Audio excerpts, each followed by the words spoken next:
So we are in Salt Lake City, Utah, and Oshcut got a hold of us probably 5 months ago already and offered laser cutting. So we got him to make a stamp, just DEBOSS, and we're gonna DEBOSS that into the tailgate of the C10. So he said, "Do you want me to ship it?" And we're like, "Hey, we're actually driving right past, so let's go visit." Oh, that's awesome. Oh, it should work. Yeah, we'll see.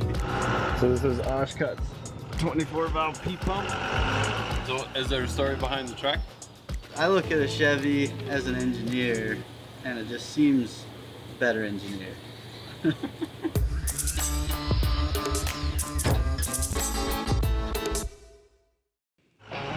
This originally was an 8.1. Oh, okay. I bought the cab and the frame, and that's all there was. Then I got this one to steal the front clip off of. Okay. So of time actually working on it, it's probably been a couple months. Are you putting a bed back on it or a flatbed? So I'm gonna build a flatbed. Yeah. CNC. Yeah. I look at all the flatbeds out there, and they have all your rails running across this way to support it. Yep. And then to get it up high enough that it clears your tires, you have to put a big old rail this way. Yeah. Now look at that, it's like 10 inches of wasted space. Yeah. So I'm gonna build a flatbed that actually has drawers. Okay. In between every rail, all the way back. Nice. Except for right above the wheels, then it'll come up, you know. Yeah. Should be pretty easy to get 6-inch deep drawers. Yeah. On every one of them. So I'm an electrical engineer originally. We always ordered laser cut parts for projects that we worked on.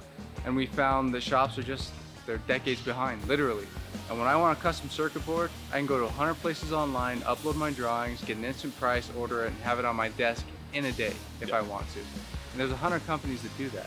You want a fabricated steel part?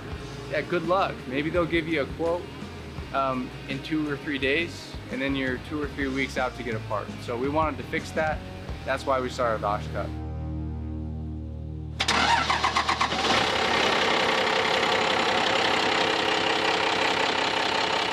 The second guy with the Chevrolet on a Cummins valve cover?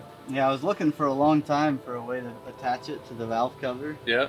Because powder coat, it's got to get hot and everything. So I took and cut off the Dodge.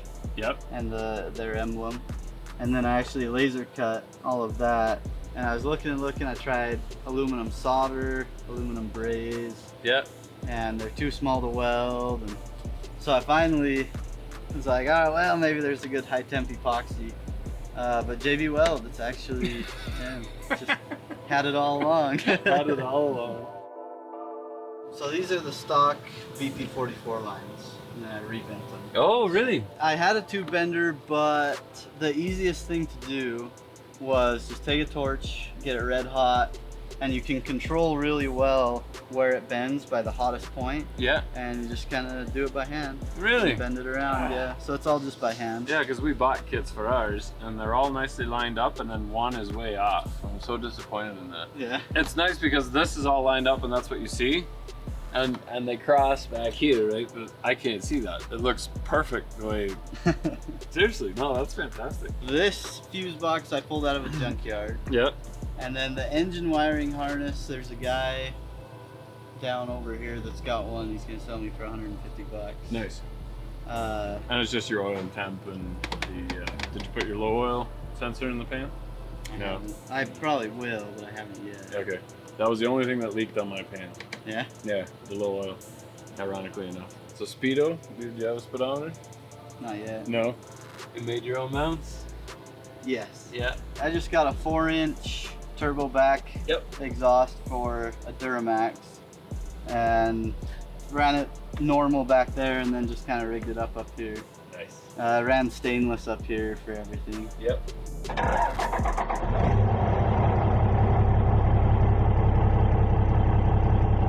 It's funny that the P-Pump 24 valves sound more like a 12 valve. For some reason the VP pump changes the sound of the 24 valve. Yeah, I've noticed that.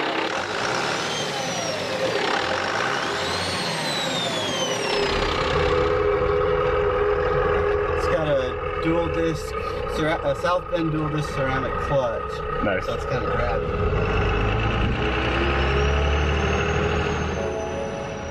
I look at a Chevy as an engineer, and it just seems better engineered.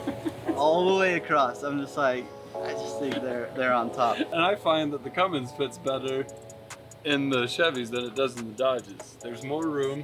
Oh yeah, here. tons of room there. Yeah, and to the firewall. I can't believe it like curves perfectly around the differential. Yeah, It's yeah, you don't have to do anything. And what transmission are you running?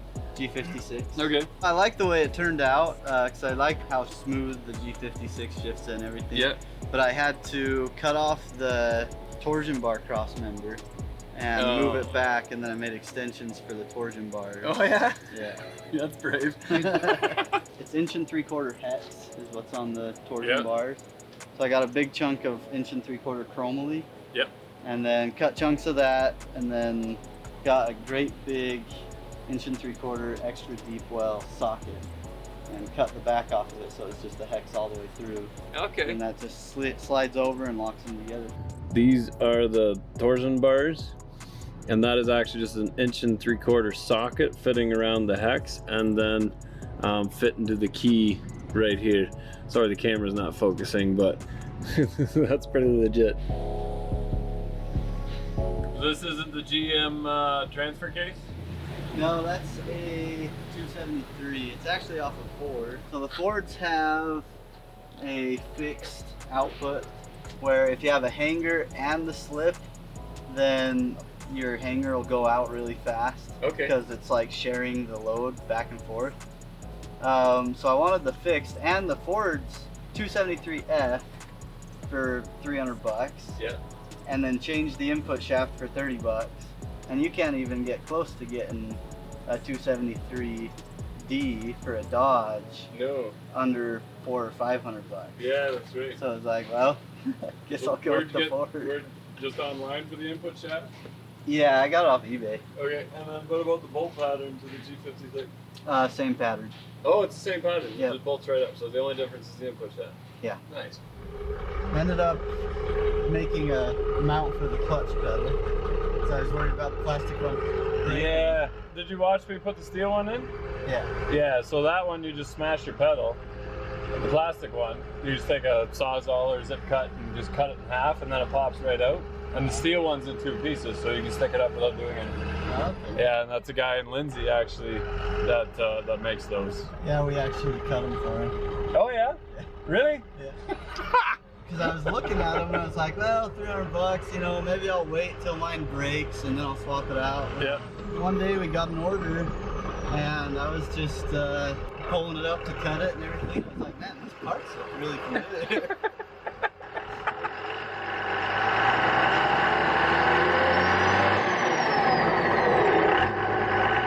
So I bought a clutch system, just one of the pre-filled systems for a Dodge. Yep.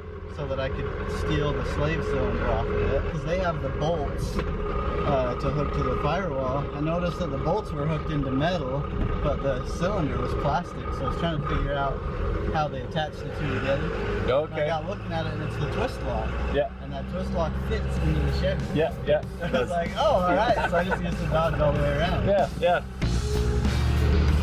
Saturday, I drove it, but I didn't have the idle set. Okay. So if you let off the gas, it would die. Yeah. So I was trying to drive it around holding the clutch, the brake, and the gas. So to stop, push the clutch, pull it out of gear, and then let off the clutch and push the brake. Yeah. And hold the gas at the same time. It's just the one little screw, right? It's just 10 mil. Just raise it up a hair. Yeah, well, I set up the linkage on it, and that screw doesn't work.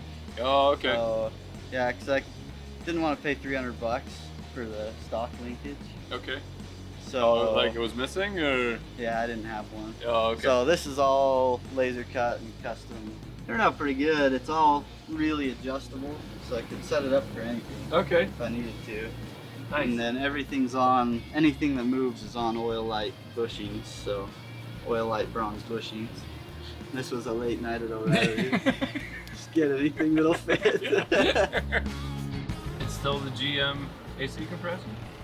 that's the Dodge. That's the Dodge, okay. I was toying around with putting together a bracket to move it up here, but I couldn't find anything I really liked. No, they're so 'Cause ugly. It ends up too Yeah. high and ugly. I just took the stock, that whole I don't know what they call it, cut the bottom off of it, and Yep. then cut a new plate that shifted the compressor up a half inch. Oh, okay, I see. And then it fit really well. So you're running into the same issue that I did, and you're off by a hair. Yeah. It's riding over, so you'll get one rib cutting off, and then it's okay. But you'll have one piece kind of flapping around and chews a little bit into your cover here. But those ribbed belts need to be lined up like 100%. Yeah, I noticed If you that it was could doing that. slot I was it trying a to hair figure it over. out. I know, yeah, you gotta move the compressor forward. Got a new bracket. Thanks a lot, guys, for the laser cutting and showing the truck. That's great.